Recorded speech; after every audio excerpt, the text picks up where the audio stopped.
ஒரு காலத்தில் உருளும் மலைகளுக்கும் உயர்ந்த மரங்களுக்கும் இடையே அமைந்திருந்த அமைதியான கிராமத்தில் லில்லி என்ற சாகசக்கார சிறுமி வாழ்ந்து வந்தாள். அவளுக்கு 8 வயது, மின்னும் நீல நிற கண்கள் மற்றும் கோடைக்கால சூரியனை போன்ற பொன்னிற முடி. தன் வீட்டிற்கு பின்னால் இருந்த காட்டை ஆராய்வது லில்லிக்கு மிகவும் பிடித்தமான விஷயம். அங்கு மரங்களுக்கு அடியில் மாயாஜால உயிரினங்கள் ஒளிந்திருப்பதாக அவள் அடிக்கடி கற்பனை செய்து கொள்வாள். ஒரு மாலை வானம் அந்தி சாயும் வண்ணங்களால் சிவக்கத் தொடங்கிய போது லில்லி வழக்கமான தனது நடைப்பயணத்தை தொடங்கினாள். காற்றில் ஃபைன் மரங்களின் இனிமையான வாசனையும் மென்மையான காற்று அவளுக்கு மட்டுமே கேட்கும் ரகசியங்களையும் கிசுகிசுத்தது. ஆனால் இன்று இரவு வித்தியாசமாக இருந்தது. காடு மிகவும் உயிரோட்டமாகவும் மிகவும் மாயாஜாலமாகவும் தோன்றியது. அவள் ஆழமாக நடந்து செல்லும்போது மரங்களுக்கு இடையே மென்மையான ஒளி பாய்வதை லில்லி கவனித்தாள். அவள் மனதில் ஆர்வம் பொங்கியது. அந்த ஒளியை பின்தொடர்ந்து ஒரு சிறிய வெட்டவெளிக்கு வந்தாள்.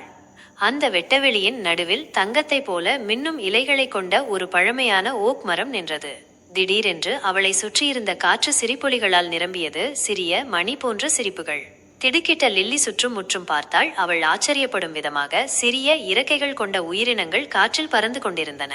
அவை தேவதைகள்.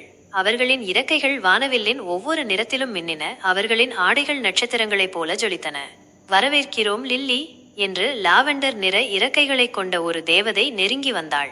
நான் ஐவி, நாங்கள் உனக்காக காத்திருந்தோம்.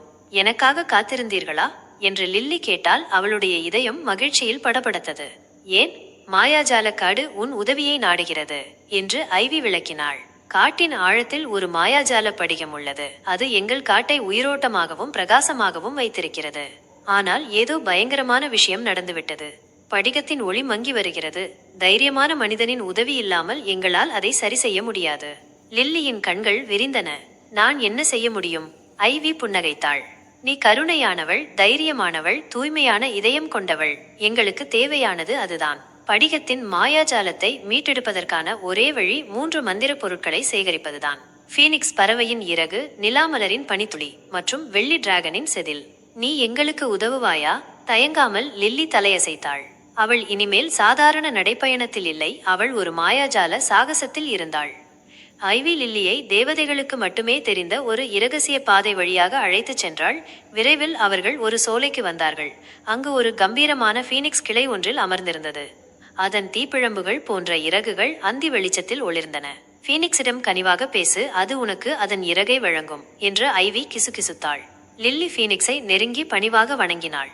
பெரிய ஃபீனிக்ஸ், காட்டை காப்பாற்ற உன்னுடைய இறகுகளில் ஒன்றை எனக்கு கொடுப்பாயா? ஃபீனிக்ஸ் லில்லியின் கண்களை பார்த்தது. பின்னர் மெதுவாக ஒரு மின்னும் இறகை பிடுங்கி அவளிடம் கொடுத்தது. இது உன் வழியை ஒளிரச் செய்யட்டும் என்று அது ஆழமான மெல்லிசையான குரலில் கூறியது. இறகை பத்திரமாக வைத்துக்கொண்ட லில்லியும் ஐவியும் தங்கள் பயணத்தை தொடர்ந்தார்கள். அடுத்து அவர்கள் நட்சத்திரங்களுக்கு கீழே நிலாமலர்கள் பூத்திருந்த ஒரு பளபளக்கும் குளத்தை அடைந்தார்கள். லில்லி கவனமாக தன் கைகளை கூப்பி ஒரு ஒற்றை ஒளிவிடும் பனித்துளியை சேகரித்தாள். அது திரவ நிலவொளியைப் போல மின்னியது. இறுதியாக அவர்கள் வெள்ளி டிராகனின் குகையை அடைந்தார்கள்.